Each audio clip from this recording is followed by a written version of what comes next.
Good evening, Nigeria. Welcome to TVC News Politics on Sunday. I am Fawehinmi Akonde. Well, Kaduna State stands at a critical juncture as government efforts to deliver good governance continue to contend with persistent security challenges. From rural banditry to urban unrest, the task of striking a balance between development and safety remains a top priority. Kaduna is regarded as the political heartbeat of northern Nigeria. The state government is rolling out policies on education, health, and infrastructure aimed at sustaining growth and stability, despite the challenges. Today, the administration of Senator Uba Sani in Kaduna faces the task of securing lives and sustaining development. But it also faces a political battle with its predecessor, even though the governor continues to insist that his eyes remain on the ball. Well, as Kaduna navigates this delicate balance, the success of governance will be measured not only in projects completed, but in lives protected and communities at peace.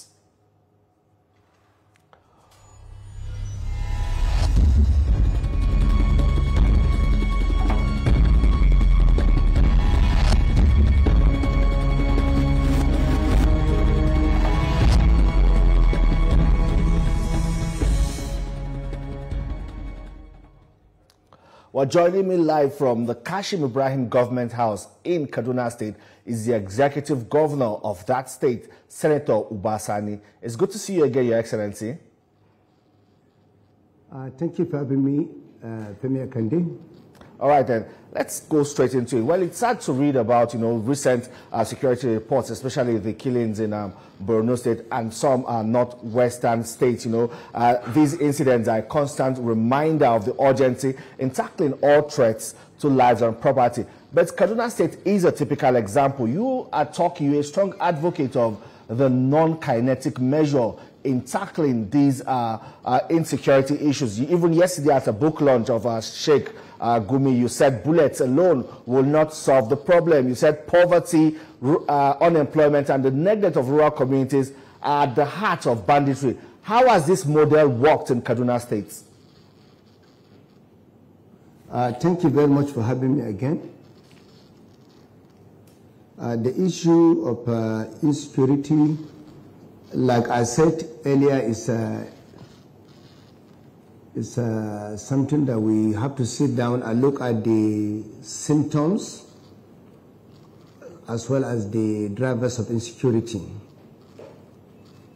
And of course, when we came in as a government, the first thing we look at is to look at the situation holistically.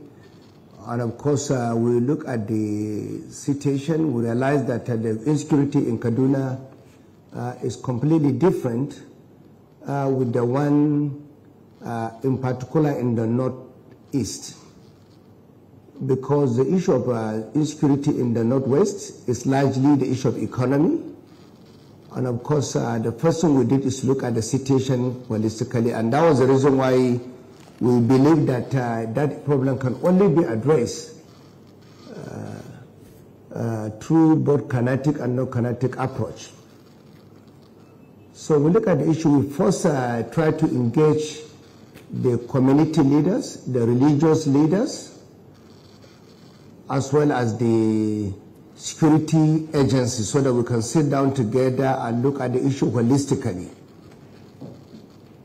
And of course, we've set up a team, and the issue of insecurity in Benengwari today, I can say that we have addressed the issue simply because it was not a government that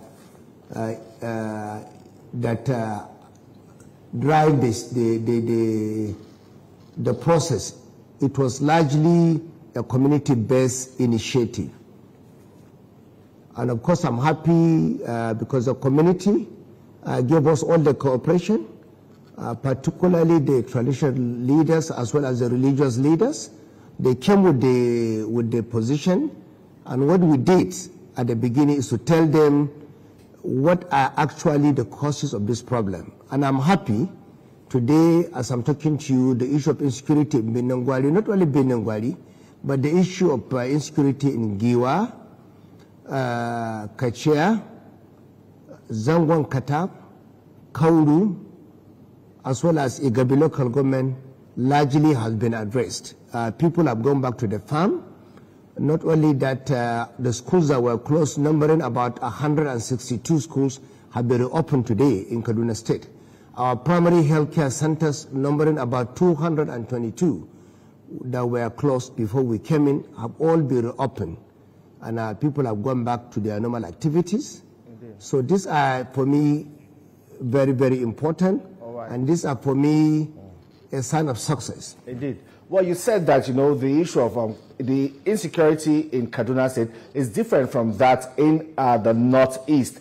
In Kaduna State, non-kinetic approach, you say, is working for you. Are you trying to say that this model cannot be applied or cannot be adopted by other regions also facing security challenges? Yeah, because when I'm talking about Kaduna, I'm talking about the Northwest generally. Because you see, the Northwest generally, you remember whenever I appeared to speak with the media, I made it clear to everyone. You don't address issue of insecurity without looking at the symptoms and drivers of the insecurity. So the issue of insecurity in the northwestern part of Nigeria is peculiar.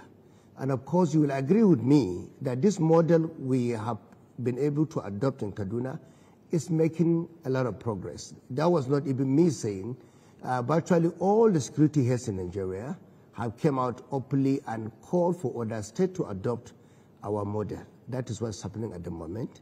And of course, I have no doubt in my mind, the reason why we have achieved this peace in Kaduna is simply because when we came in, we realized that there was a lot of deficit in terms of trust between the people, particularly the so-called bandits, the community leaders at the rural areas, as well as the government. So these are the areas you need to address. Number two, and of course, when you look at Beningwari generally, today, I can tell you, let me take you back to just 2022, when President Bola Ahmed Tinubu came to Kaduna during the campaign. We traveled with him from Kaduna to Beningwari. I remember it was 22nd December 2022. We couldn't get to Beningwari without 30 armored vehicles escorting us to Beningwari because it was a no-go area. We had unfortunate situation of people being kidnapped on a daily basis along the axis of Kaduna to Beningwari. Today, you can go to Beningwari with the eyes closed without any problem. About 500,000 hectares of farms that were abandoned have now been recovered, and people have gone back to the farm. Our markets that were closed for 10 years in Beningwari, both the cattle market as well as the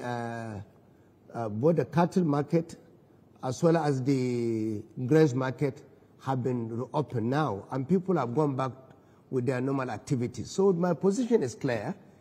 The reason why I was calling always that we must adopt both kinetic and non-kinetic approach is because of my own ideas and statistics about the issue of insecurity in Nigeria. Let me take you back to when I was in the National Assembly. When I was in the Senate, I was the person that sponsored the bill for the creation of state police in Nigeria. And what was my reason at that time was simply because I believe we are lacking boots on ground.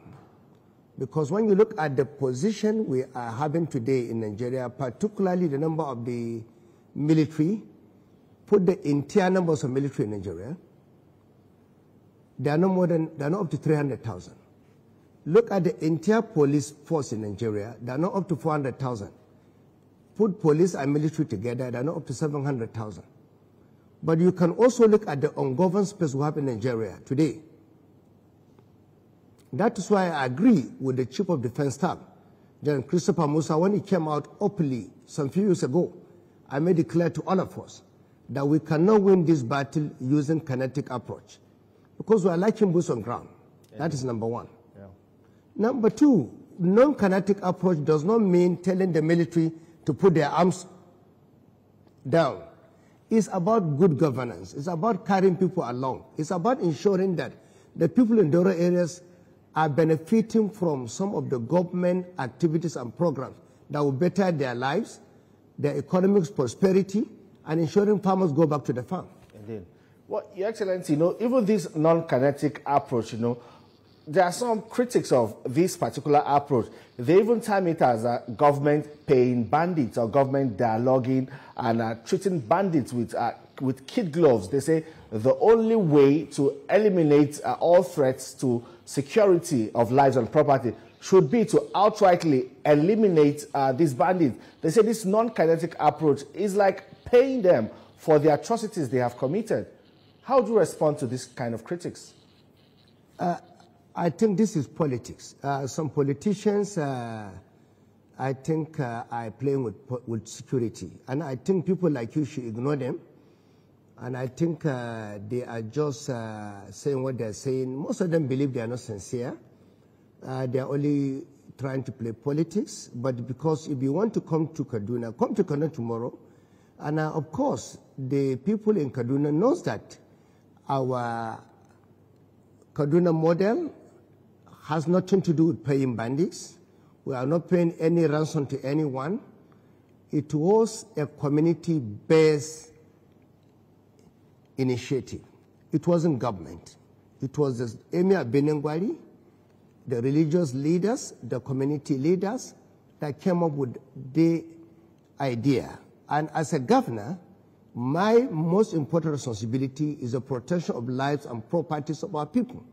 And I listen to them. We have not paid one person a dime, not 1 naira to anybody. So people that come to you talking about payment of ransom, they are only trying to misguide the public, misinform the public, score cheap political points. But in Kaduna, nobody has paid a naira. And let me even tell you now, when it came with that Kaduna model, a lot of people thought we are not going to succeed. But today is a success story. And that is the reason why even your correspondent was in Benengwari only 2 days ago. We watched that report on TV. And he interviewed the people of Benengwari.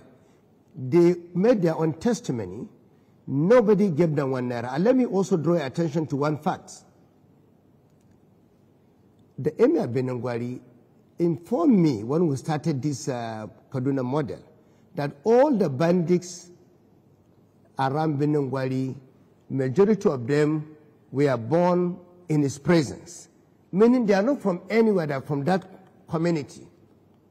And I asked him, what happened? So he sat down with me and told me the symptoms of that crisis, the drivers of the insecurity. So we approach it holistically. But of course, I won't sit down here and behave like all those politicians that try to use politics, trying to achieve their political points using insecurity or security problems in our state. As a leader, when you are elected, you have to address the issue. You cannot sit down here and be blaming the president or blaming the national security advisor or blaming the military. As a leader, you must address the problem. That's why we are elected. Of course, to address this problem. Of course, Your Excellency, we'll continue on that conversation, especially state police, which you're a known, you're a frontline advocate for it. That will be after this very short commercial break. My guest is still Senator Uba Sani, Executive Governor of Kaduna State. Well, Your Excellency, we're speaking about state police, and when you were in the Senate, you sponsored that bill for our state police. And, you know, since then, that has not really gathered momentum, but now we're seeing the President of Nigeria favorably disposed to the creation or establishment of state police. But there are still issues beyond just recruiting men and giving them uniforms. There's a significant issue of funding and also the legal framework, the operational framework of these state police. That is critical for a lot of Nigerians, Your Excellency.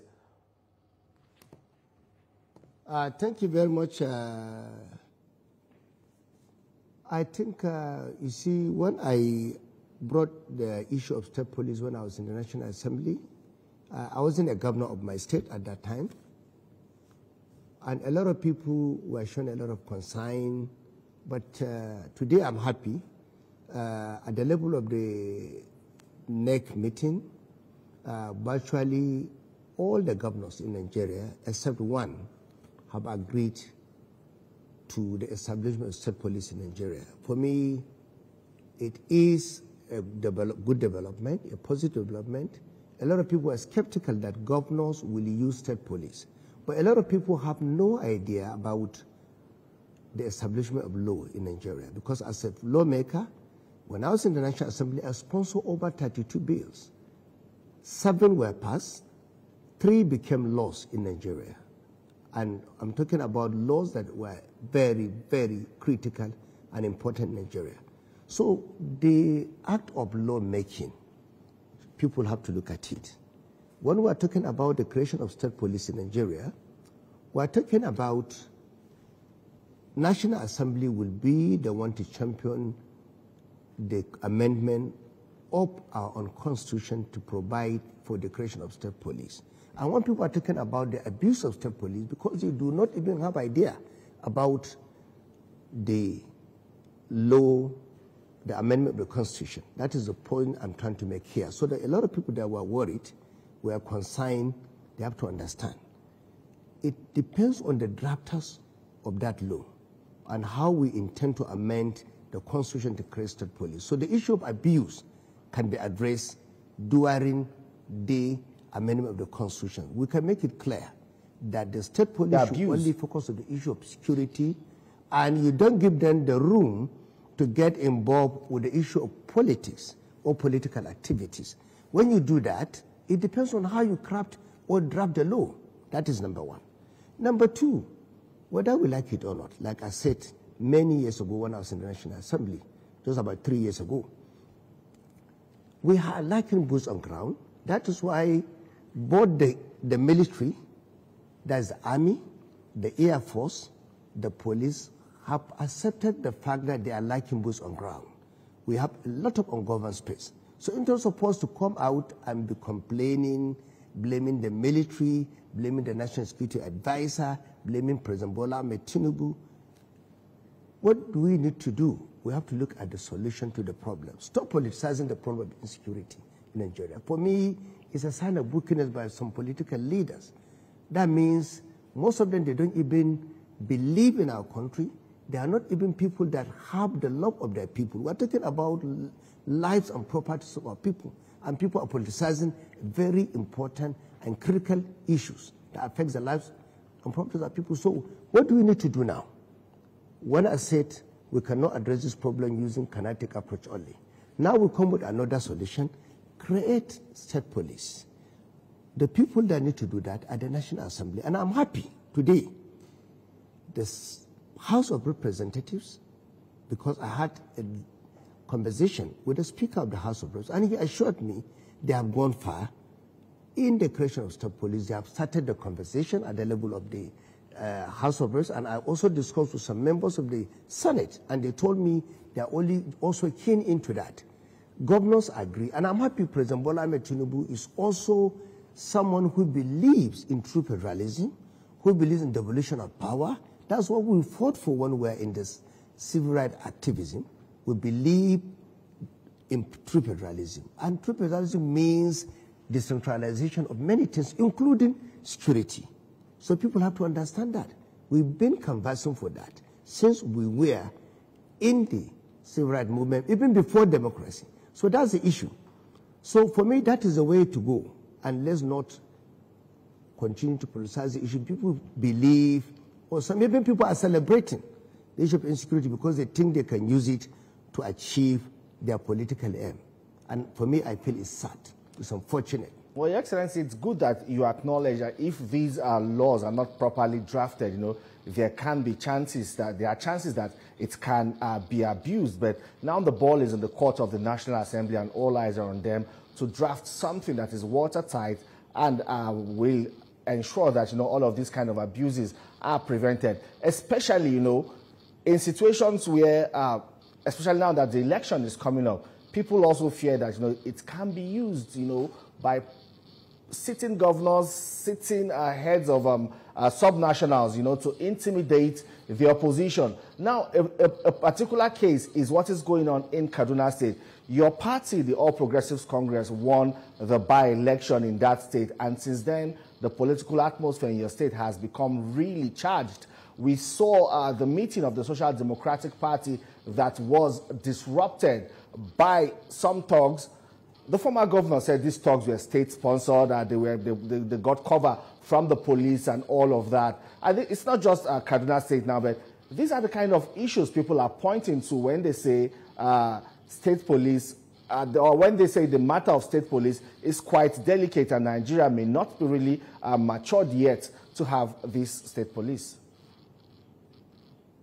First and foremost, let me make it clear to you that the incident in Kaduna have nothing to do with Kaduna State government.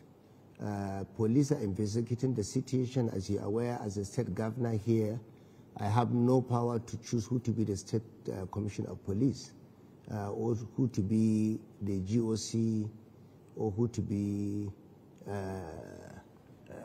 or to choose who to be appointed in Kaduna as head of security. So for me, what I can say here is that, you know, as someone who fought for rule of law, for justice, for democracy, a civil rights activist for many years, went to detention 5 times fighting for rule of law and democracy in Nigeria. I will never be part of anything to do with stopping anyone doing his own activities. But what I can say here in essence is that whether we like it or not, I remember what our leader used to tell us, that's Chief El-Rufai of blessed memory. I wrote an article about him, was it? I read it. Just a few days ago to celebrate him. If you read my article, you understand clearly. I made a lot of reference to his own position, to his own ideology, which some of us are now have adopted the ideology of our leader, Chief Fawehinmi. It was clear. Whether we like it or not, we must continue to respect the police force. That was what Chief Fawehinmi kept telling us when he was alive. So for me, the number one thing you need to do, if you don't want to run into anarchy in this country, or you want to try maybe to encourage anarchy in our country, we must always respect the police force. So for me, sitting here, whenever anything involves the police force, I don't want to get involved. We should respect them. We should listen to them. God forbid, if you leave your studio as you are speaking with me today and get into a house and something happened very bad, I'm not praying for that. I'm just giving an example. Who will you call? The police to protect you. So why can't we continue to respect them? So when the police say they're investigating something, we shouldn't run into conclusion, whether they are biased or they are not biased. So for me, what happened in Kaduna, I don't want to get involved. But police are investigating the situation, and as someone who believes that we must respect our security agencies in Nigeria, it's important we allow police to handle the situation. That's number one. Number two, we had election in Kaduna, not long. There's a by-election in Kaduna in 3 different constituencies. You will agree with me. APC won 70% in all the 3 constituencies we had the election. In Zaria, we won the House of Assembly constituency. In Sabangal, we won the House of Assembly.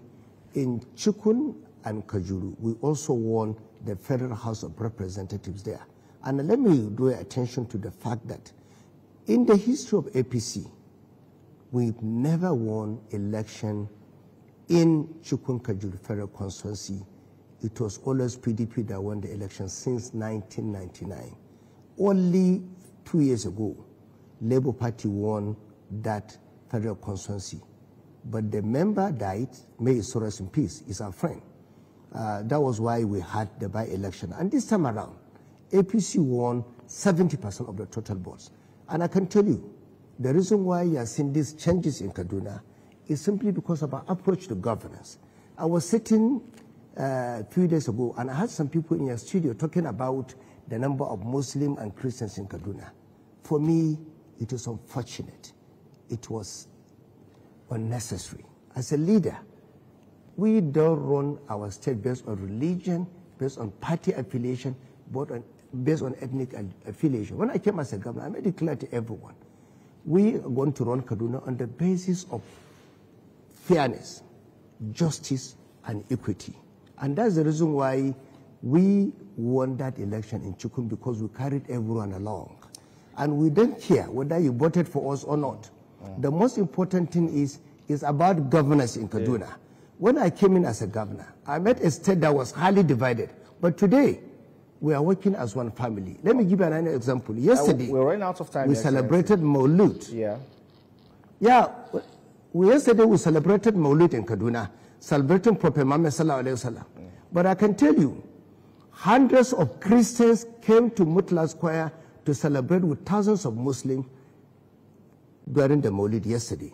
And in December, I went to church during the Christmas carol with many Muslims. We went to the church to celebrate with Christians. So today in Kaduna, nobody is talking about Muslim, Christian, ethnicity or politics. It's about governance. Indeed, Your Excellency, lastly, in just 30 seconds before we go, I'm a bit curious. You talked about your article and you said your leader, Chief Gani Fawehinmi. I'm a bit curious because, the former governor of Kaduna State, Nasir El-Rufai, in an interview, described you as his mentee, which suggests you're under his political tutelage, and you're saying Gani Fawehinmi is your leader. So I'm just a bit curious.